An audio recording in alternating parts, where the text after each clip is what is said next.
জাকাতের আবধানিক অর্থ হচ্ছে পবিত্র করা, দ্রব্য পাওয়া। জাকাতের মানে হচ্ছে পবিত্র করা। জাকাত মানুষকে বের করতে হবে। যে আল্লাহ সুবহানাহু ওয়া তাআলা আমাদেরকে যে মাল দিয়েছে, ধান, চাল, গম, মাকৈ ইত্যাদি, জমিন থেকে যে সমস্ত জিনিস আমাদেরকে দিয়েছেন, সেটা থেকে আমরাকে জাকাত বের করতে হবে। তারই নাম হচ্ছে পবিত্র পাক করা। জাকাত বের করাটাই হচ্ছে পাক করা। তাহলে আমরা যদি সেই জাকাত যদি বের করি, তাহলে আমাদের বাড়িতে যে সমস্ত মাল রয়েছে, সমস্ত মাল আমাদের জন্য পবিত্র রয়েছে, পাক রয়েছে। তাই আল্লাহ তাআলা কোরআনের মধ্যে বলছেন, বিসমিল্লাহির রহমানির রহিম,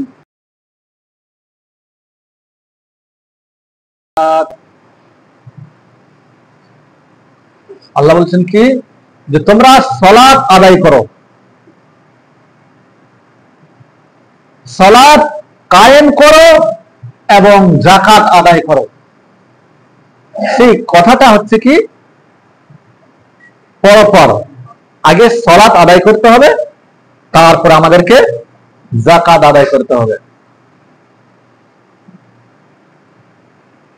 সালাত যার মধ্যে না রয়েছে,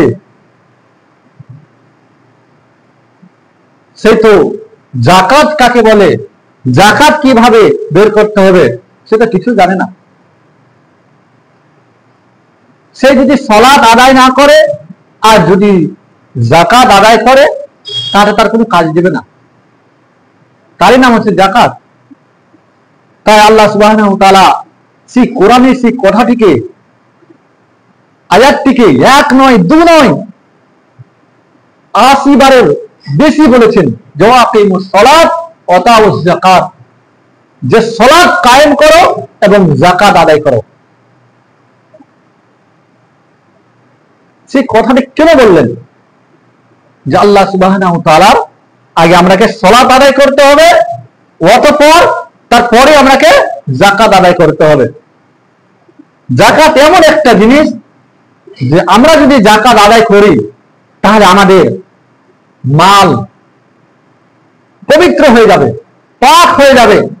নচেত যদি আমরা যাকাত বের না করি, তাহলে আমাদের মাল কি হবে? হারাম হয়ে যাবে, আমাদের জন্য খাওয়া হারাম হয়ে যাবে।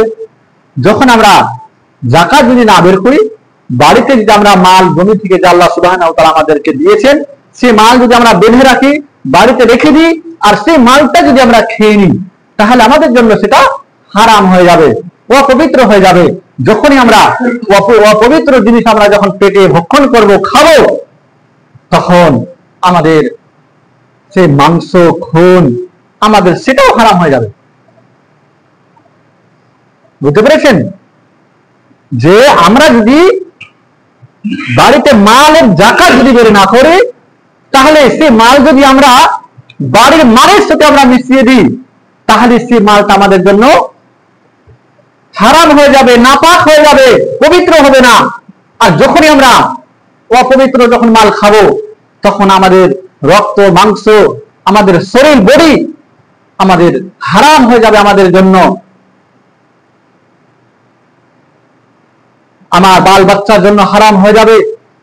আমরা যে সমস্ত আমরা কাপড় ধরি, আমরা পরিধান করি, সেটাও আমাদের জন্য হারাম হয়ে যাবে।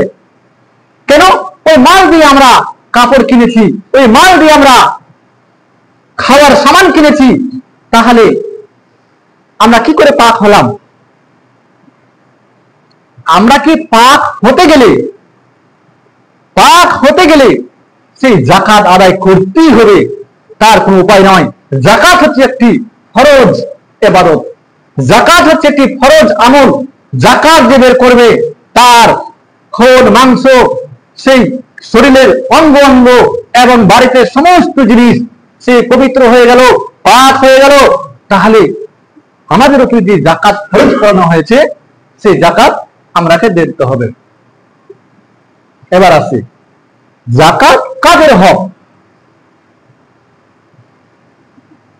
যাকাত কাদের হক। এবার আল ফুকার আল মাসাকিন এভাবে কোরআনের মধ্যে এসেছেন বা হাদিসে পাওয়া যায় যে তোমরা ফকির এবং মিসকিনের যে হক রয়েছে সেটা তোমরা আদায় করে দাও। আল্লাহ রাসূল সাল্লাল্লাহু আলাইহি ওয়াসাল্লাম বলছেন যে ফকির এবং মিসকিনের হককে তোমরা বের করে দাও। ওরে কি পাড়া গ্রামে দেখা যায় যে বাড়িতে খাওয়ার নাই, পরিধান কাপড় পরিধান করার নাই, সে গরিব মানুষ অনাহারে রয়েছে, এক টাইম খাচ্ছে বা দু টাইম খাচ্ছে, এক টাইম খেতে পায় না। কোন পরিবারে কোন মেয়ের বিয়ে দিতে পারে না, কেন? সে গরিবের জন্য। সে মাল হচ্ছে কার হক? সে গরিবের হক। আপনি গরিবকে দিয়ে দিন, বেটে দেন। আপনি বাড়িতে কেন রাখবেন? কেন আপনি খাবেন? আপনার জন্য সেটা তো জায়েজ নয়। তাহলে সে মাল হচ্ছে আপনি ফকির এবং মিসকিন এবং মুসাফির এবং যারা নিজের মেয়ে বিয়ে দিতে পারে না তাদের সহযোগিতা করতে হবে, দিতে হবে, সে মালকে বের করে দিতে হবে। তাই নাম হচ্ছে যাকাত। যাকাত এমন একটি জিনিস, কোন ব্যক্তি যদি যাকাত যদি বের না করে তাহলে আল্লাহ রাসূল সাল্লাল্লাহু আলাইহি ওয়াসাল্লাম বলছে যে তার দুনিয়াতে কোনো ইবাদত কবুল হবে না। সে পৃথিবীর বুকে তার কোনো ইবাদত কবুল হবে না। দেখেন যে আমাদের দোয়া কবুল কেন হয় না? আমাদের দোয়া আল্লাহ সুবহানাহু ওয়া তাআলার দরবারে কবুল কেন হয় না?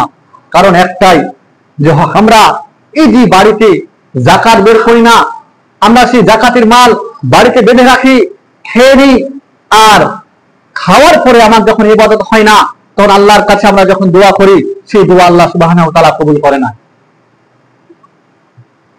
সেই দোয়া আল্লাহ সুবহানাহু ওয়া তাআলা দোয়া কবুল করে না।